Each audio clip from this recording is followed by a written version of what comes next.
पचारा कहीं मत मार मुझे कि अपराध करी भगवान राम कथार माँ रावण कहला कौन कहला गोटाए मुंडल उठा तार भितर आज्ञा 6टा 10 कोन 12टा 10 हाथ कर रावण प्रथम तो आज्ञा कौन उत्तर देला कहला हे भगवान मते कहीं आप मारे ये राम भगवान कहले मुझे कहीं मारे कि तू हेलु गोटाए प्रथम नंबर आते तुम कथा मो कथा भितर फरक तार भितर गोटाए गोटाए पॉइंट रे आलोचना करबा बोले अरे ब्रह्मांड चंद्र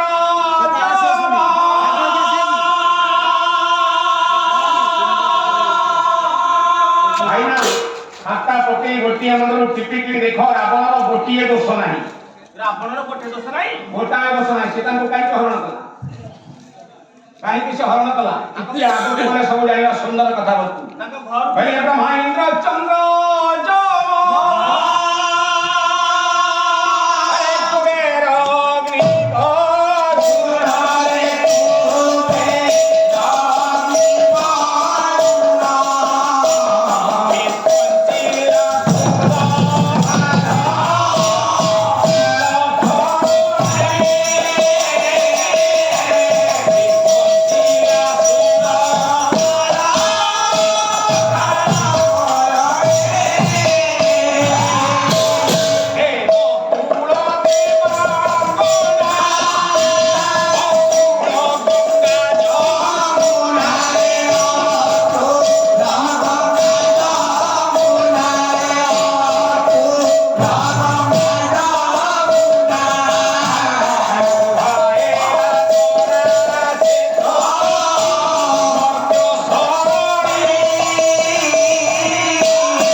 मोर सुधे संत समाज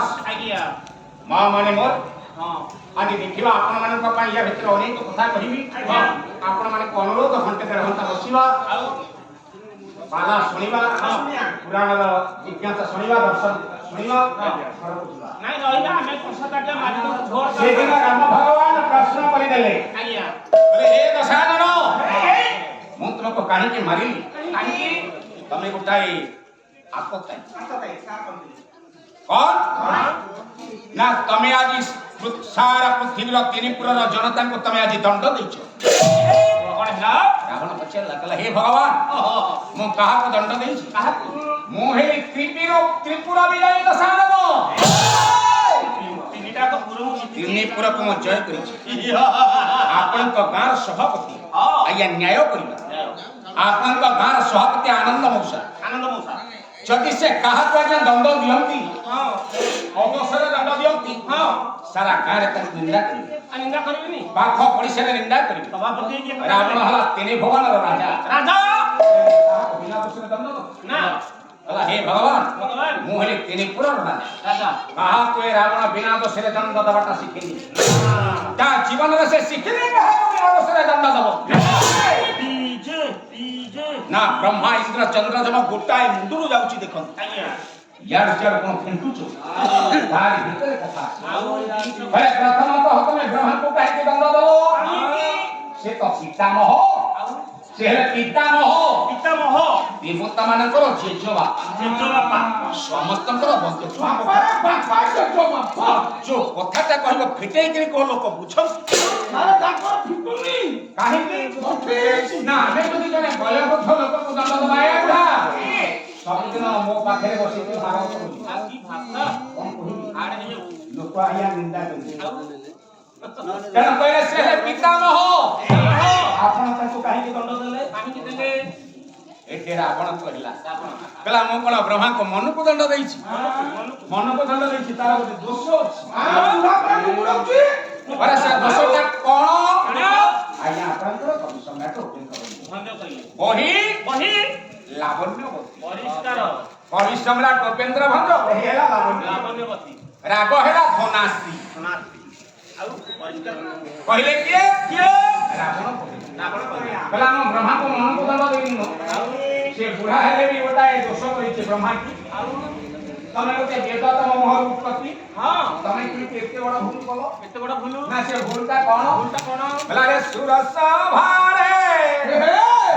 ପୂର୍ବସି ହରେ ଭାତ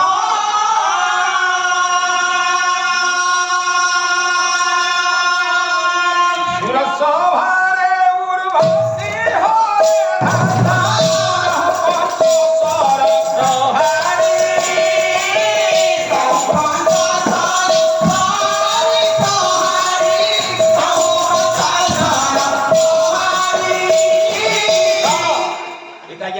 सुभद्रा परिणय कवि सम्राट उपेन्द्र भंज किंतु मु कहिछि लावण्यवती कवि सम्राट भंज कौन कहिली वे घाटा दे भारे सुरस भावोधरे हमरा बार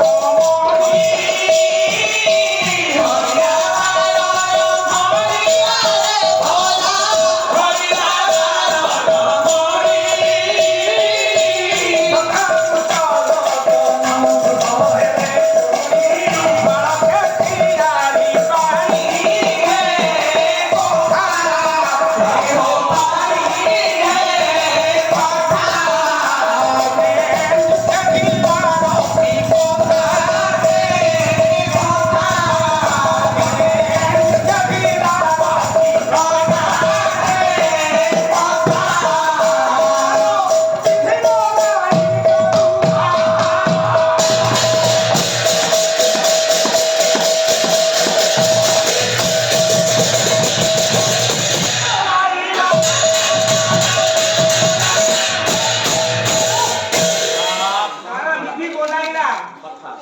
विधि बुलाइबा वृथा विधि अर्थात ब्रह्मा ब्रह्मा रावण कहला तार ब्रह्मा बोलेबा त वृथा वृथा करे काईकी ना धाता विभारे सुरसभा मध्य आज्ञा धाता धाता ब्रह्मा ब्रह्मा तमे यारी कल दिन रे रक्ति करबाटा क्षतिकारक तमे यारी कल तमे वेद उपनिषद रे कहिलो कहिलो दिबा क्रीडाटा क्षतिकारक दिबा क्रीडा क्षतिकारक तमे कहछ आमे कहू ना ब्रह्मा कहू तम वेद कहछि आमे कहू ना तमे कोन कहू सेदिन इंद्रंकर देवसभा चलिछि नदी पर पूर्व से नृत्य करूछि आउ आया दिन रे क्रीडा कले कोन क्षति होई कोन क्षति हो आम भीतर अनेक व्यक्ति थिबा आज्ञा दिबा क्रीड़ा करूथि किंतु दिबा क्रीड़ा काहे के निषेध करा हला ना धर्महानि मनस्ताप आयु क्षय करी तो था এই গুড়া তো সবাই নষ্ট হই যায় নষ্ট না ধর্মহানি মনস্তাপ আপন দিনরে ক্রীড়া করলে আপনার মন ভালো রহিবনি নিশ্চিত মানসিক দুঃখিত হইব ধর্মহানি হব আয়ু ক্ষয় করি আয়ুষ ক্ষয় হব निश्चित एगुडा को सब या दिन दिबा क्रीड़ा क्षतिकारक बोली शास्त्रकार कहली आज्ञा रजनी श्याम छड़म पळत काली कहेला रजनी श्याम छड़म पळत काली आपन को तेबे से कथा छाड़ी दियो कहले तो सेड की पड़ी नहीं तेबे ब्रह्मा कहिले ब्रह्मा कोन कहले ना सेदिन दिन दीपहरे उर्वशी नाचुची देव सभारे तमे हेलो पितामह अर्थात वृद्धंकर वृद्ध ए बापांकर बापा तमे हमर जेजो बापा तमे हमकु सिखैले आमे सेही बाटे रे जी तमे उर्वशी का नाचुची तमे एमिति ने पिक ठिना हे गलो आकुलिका हे गलो तुमको पंचशर नीति दहन कला जे एते लोकन को भीतर सभा मझी उर्वशी का कुनी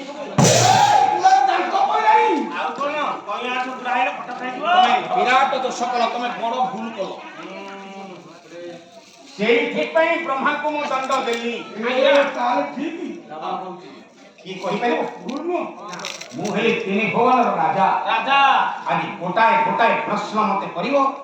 ମୁଁ ଉତ୍ତର ଦେବି ମୁଁ ସୀତାଙ୍କୁ ହରଣ କରିନି କଣ ନା ସାରା ବିଶ୍ୱ କହୁଛି ସୀତା ହରଣ କରିଛି ମୁଁ ହରଣ କରିନି ପ୍ରମାଣ ଦେଇଦେବି ପ୍ରମାଣ ରାବଣ କହୁଛି କହିଲା ମୁଁ ପ୍ରମାଣ ଦେଇଦେବି ମୁଁ ସୀତାଙ୍କୁ ହରଣ କରିନି କହ ବ୍ରହ୍ମାଙ୍କୁ ଦଣ୍ଡ ଦେବାଟା କିଏ ମତେ ଭୁଲ କହିବି କେହି ଭୁଲ କହିବେନି ଯେତେବେଳେ ଏତିକି କଥା ଶୁଣିଦେଲେ ଭଗବାନ ରାମ ତଟସ୍ଥ ହେଇଗଲେ ବ୍ରହ୍ମା ଇନ୍ଦ୍ର ଇନ୍ଦ୍ର କହିଲେ ଇନ୍ଦ୍ରଙ୍କୁ କାହିଁକି ଦଣ୍ଡ ଦେବ କାହିଁକି ଗୋଟାଏ ଶ୍ଲୋକ ଆଜ୍ଞା ଆପଣଙ୍କର ବହି ହେଲା ବିକ୍ରାନ୍ତ ରାଘବ ରାଘବ କବି ହେଲେ କିଏ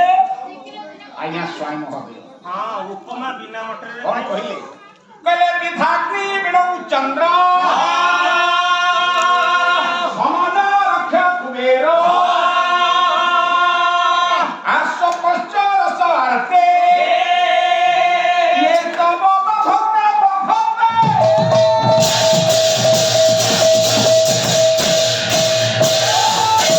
ରବିଜାର ବୁଆ ଯେତେବେଳେ ଏତିକି କହିଲେ ହଁ ରାବଣ ନିଜକୁ ଆଜ୍ଞା ନିର୍ଦ୍ଦୋଷ ପ୍ରମାଣିତ କରିଦେଲା ଯୋଉ ଛନ୍ଦଟା ହୁଏ ଏଇ ଶୁଖିଲାରେ ଆଜ୍ଞା ତାର ଅର୍ଥଟା ଏଇ ଶ୍ଲୋକଟିର ଅର୍ଥ ସେଇଆ ସେଇଆ ରାବଣ ଉତ୍ତର ଦଉଛି ହଁ କହିଲା ବ୍ରହ୍ମାର ବସି ଚନ୍ଦ୍ର ହଲ୍ୟାଂ ଚନ୍ଦ୍ରେ ତାରାଂ ଗଣ୍ୟ ମାତୃଂ ଭାତେନ ଜମହୁତେନ ଭୁକ୍ତଜ୍ଞାନ ଲଘୋକ୍ତିନ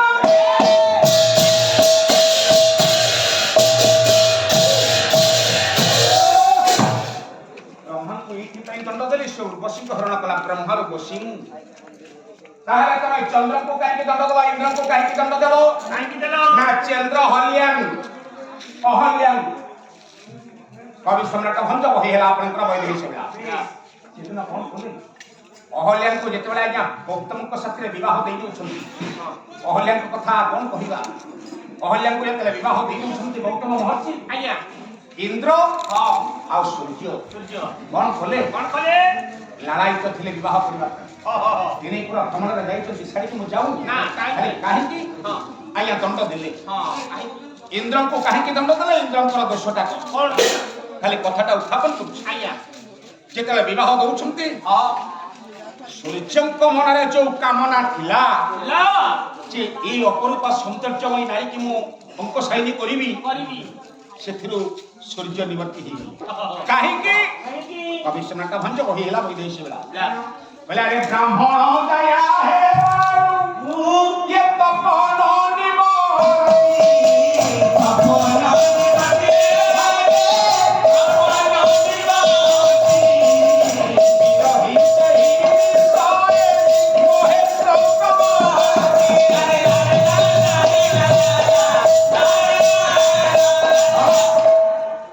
ब्राह्मण दया ब्राह्मण पत्नी हवन ଆଜ୍ଞା ब्राह्मण गौतम को विवाह करुथिबार ହଁ सूर्य ସେଥିରୁ ବିରତ ହେଇଗଲେ ଆଜ୍ଞା କହିଲେ ନା ମୁଁ ବ୍ରାହ୍ମଣ ପତ୍ନୀ ହରଣ କରିବିନି ୟାକୁ ବିବାହ କରିବାର ଆଶାଟାକୁ ପରିତ୍ୟାଗ କରିଦେଲେ ହଁ କିନ୍ତୁ ଦେବରାଜ ଇନ୍ଦ୍ରଙ୍କ ମନରେ ଲାଳସା ରହିଲା ଆଜ୍ଞା ଏଠି ଆଜ୍ଞା ଗୋଟାଏ କଥା ଆଜ୍ଞା ସୁନ୍ଦରୀ ନାରୀଟିଏ ଦେଖିଲେ ଗୋଟାଏ କଥା କହୁଛି ଗଣେଶ ମନେ ରଖିଥା ହଁ ସାରେ ଏଇ କଥାଟା ତୋ ପାଇଁ କାମରେ ଆସିବ ହଁ ହଉ କହୁନାହାନ୍ତି ଆଜି ଶୁଣ ଗୋଟେ ଆଜ୍ଞା ସୁନ୍ଦରୀ ନାରୀଟିଏ ଦେଖିଲେ ଆଜ୍ଞା ମାୟା ସରୋବରରେ ଅମୃତ ପାଇଁ ପହଁରିବା ସଦୃଶ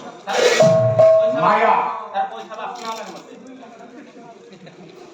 ନାଇଁ ଏମିତି ଗାଡି ପତ୍ର ଥିବ ନା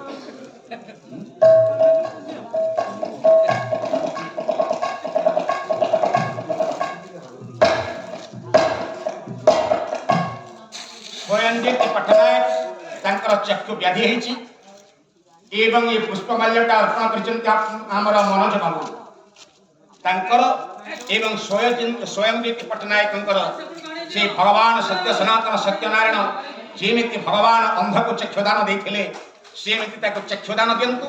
ଏବଂ ମନୋଜ ବାବୁଙ୍କର ଚଲାପଥକୁ କୁସୁମିତ କରି ସର୍ବସ୍ମରଣ କାଳେ କଲ୍ୟାଣ କରନ୍ତୁ ସର୍ବେ ବୋଲାନନ୍ଦେ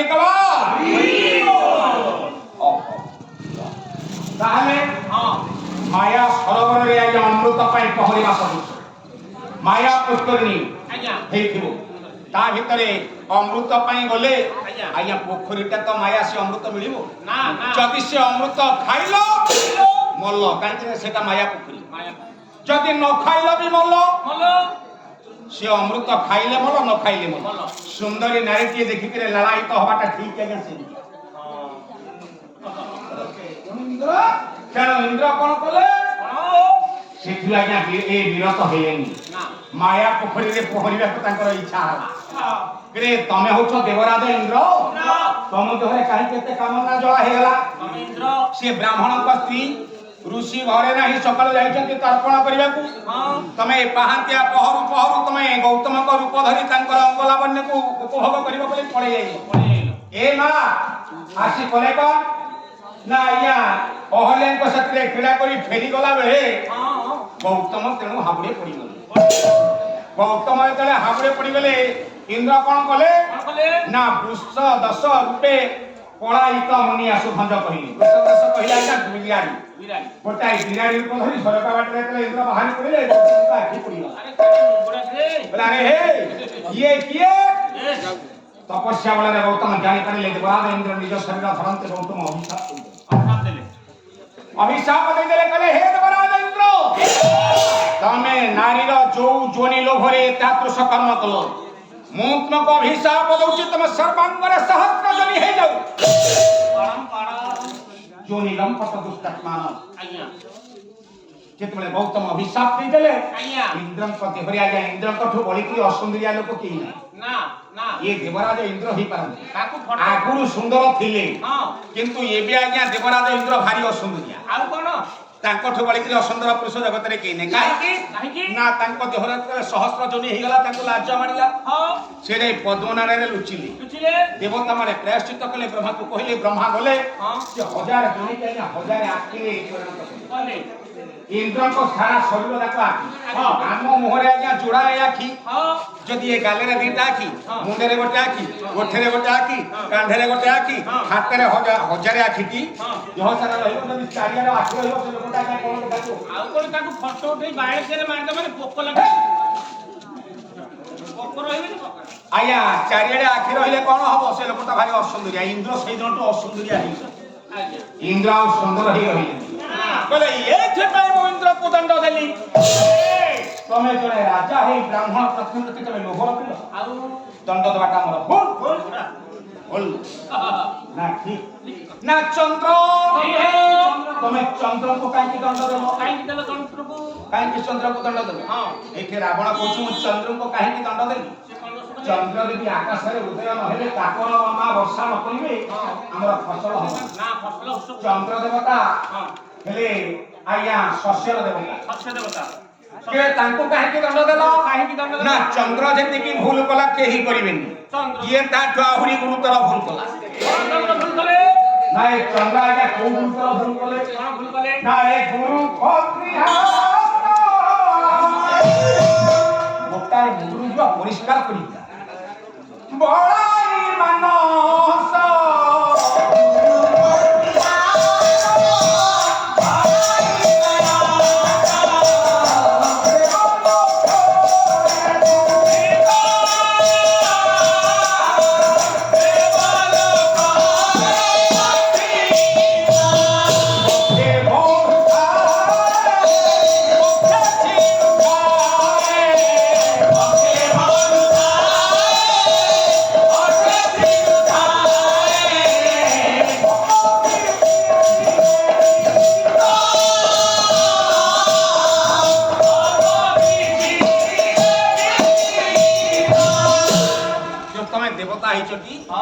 ତମେ ଗାଁର ସମ୍ପାଦକ ସଭାପତି ହେଇଛନ୍ତି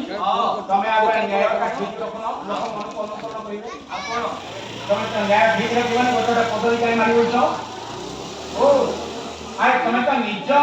ଆସନ ଠିକ କରିବନି ତମ ନିଜ ଚରିତ୍ର ଠିକ କରିବନି ଗୋଟେ ଗୋଟେ ଆସନ ଖାଲି ମାରି ବସିବ ଖାଲି ଅନ୍ୟ ଲୋକକୁ କହିବାକୁ ଆଙ୍ଗୁଠା ଦେଖେଇବା ଆପଣ ଭୁଲ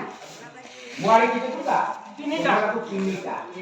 ଆପଣ ଗୋଟାଏ ମନରେ ହେଲେ ମୁଁ ତିନି ମନରେ ଭୁଲ ଆଗୁଆ ନିଜକୁ ସଜାଅ ତାପରେ ପରକୁ ମୁଁ ଠିକ ବୋଲି ପ୍ରଥମେ ପ୍ରମାଣିତ କଲି ଚନ୍ଦ୍ର ତମେ କଣ କଲ ଗୁରୁପତ୍ନୀ ବୁଦ୍ଧଙ୍କର ସ୍ତ୍ରୀ ଗୁରୁପତ୍ନୀ ତାରା ତାଙ୍କୁ ତମେ ହରଣ କଲ ଏ ଭୁଲ କହିଲି ଗୁରୁପତ୍ନୀ ବୃହସ୍ପତି ଗୁରୁ ହେଲେ ବୃହସ୍ପତି ବୃହସ୍ପତିଙ୍କ ସ୍ତ୍ରୀ ତାରା ତାଙ୍କୁ ହରଣ କଲ ତମ ଔରସରୁ ଜନ୍ମ ହେଲେ ମହାଗ୍ରହ ବୁଧ ଏଇଟା ଗୋଟେ ଚାରଦ ସନ୍ତାନ କଣ ହେଲା ବୁଧଙ୍କ ସ୍ତ୍ରୀ ତାରା ଚନ୍ଦ୍ର ଔରସରୁ ଜନ୍ମ ହେଇଛନ୍ତି ବୃହସ୍ପତିଙ୍କ ସ୍ତ୍ରୀ ତାରା ତାଙ୍କ ଗର୍ଭରୁ ଚନ୍ଦ୍ରଙ୍କ ଔରସରୁ ବୁଧ ମହାଗ୍ରହଙ୍କର ଜନ୍ମ ତମେ କଣ କଲ ଗୁରୁପତ୍ନୀକି ହରଣ କଲ ଆପଣଙ୍କର ପଞ୍ଚତନ୍ତ୍ର ସାହିତ୍ୟ ଆଜ୍ଞା କବି ହେଲେ ବିଷ୍ଣୁ ଶର୍ମା କଣ କହିଲେ ସି କହିଲେ ଗୁରୁପତ୍ନୀ ମିତ୍ର ଭାରଚ୍ୟା ଗୁରୁପତ୍ନୀ ମିତ୍ର ଭାରଚ୍ୟା ଏମାନଙ୍କୁ ଯିଏ ହରଣ କଲେ ତମାହୁ ମାରା କଲେ ଆଜ୍ଞା ଏମାନଙ୍କୁ ନରକ ପିଲା ଦ୍ୱାରଟା ପରିଷ୍କାର ହେଇଯାଏ ଚନ୍ଦ୍ର ଦେବତା ଏଇଥିପାଇଁ ତମ ଦେହରେ ପାପ କଳଙ୍କ ଲାଗିଗଲା ତମେ ପକ୍ଷୀ ଛିଡ଼ିଲ ପକ୍ଷୀ ବଢିଲ ଗୋଟାଏ ଗୋଟାଏ ଶ୍ଲୋକ ଖାଲି ଆଲୋଚନା କରୁଛି ଛାଡୁଛି ନହେଲେ ସାରା ରାତି ଆଜ୍ଞା ଛାଡୁଛି ପଢିଲେ ପଢିବି ପଦେ ପଦେ ଦଉଛି ଛାଡୁଛି ତାହେଲେ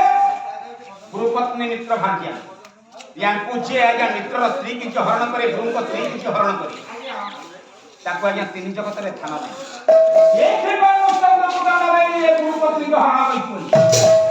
ମତେ ଭୁଲ କହିପାରିବ ରାମ ମତେ ଭୁଲ କହିପାରିବ ମୁଁ ପୁରା ତିନିପୁରର ରାଜା ତ୍ରିପୁର ବି ଏଇ ଦଶାନନତା ବିଚାରରେ ଭୁଲ ହବନି